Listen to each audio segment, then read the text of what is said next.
প্রিয় ভাইরা, বিশ্বাস করুন, গতকালকের এই দুর্ঘটনার পর থেকে এই পর্যন্ত বাবা মায়ের আর্তনাদ, চিৎকার এবং আহাজারি শুনতে শুনতে মনে হচ্ছে আমি নিজে একজন অপরাধী। আগুনে পুড়ে মৃত্যুবরণ করা, এটা শুনলেই কেমন যেন শরীরে কাঁটা দিয়ে ওঠে, শরীর শিউরে ওঠে। কি মর্মান্তিক মৃত্যু! আপনি কি জানেন এই মৃত্যুই হতে পারে জান্নাতের পথ? রাসূল সাল্লাল্লাহু আলাইহি সাল্লাম বলেছেন 5 ভাবে মৃত্যুবরণ করলে শহীদি মর্যাদা লাভ করা যায়। এর মধ্যে প্রথমটি হচ্ছে প্লেগে মৃত্যুবরণ করা, অর্থাৎ দ্রুত ছড়িয়ে পড়া মহামারীতে মৃত্যুবরণ করা। এরপর হচ্ছে পেটের রোগে মৃত্যুবরণ করা, এরপর ডুবে যাওয়া, তারপর বিল্ডিং ধসে পড়া, সর্বশেষ হচ্ছে আগুনে পুড়ে মৃত্যুবরণ করা।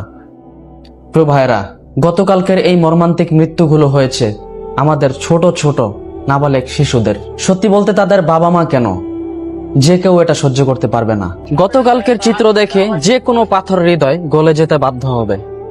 মহান আল্লাহ তাআলা আমাদের দেশকে, আমাদের দেশের মানুষের উপর অনেক বড় বড় পরীক্ষা নিচ্ছেন। আমরা যেন সেই পরীক্ষায় উত্তীর্ণ হতে পারি, মহান আল্লাহ তাআলা সন্তুষ্টি যেন অর্জন করতে পারি, সবসময় সেই চিন্তা করতে হবে। আল্লাহ আমাদের তৌফিক দান করুন।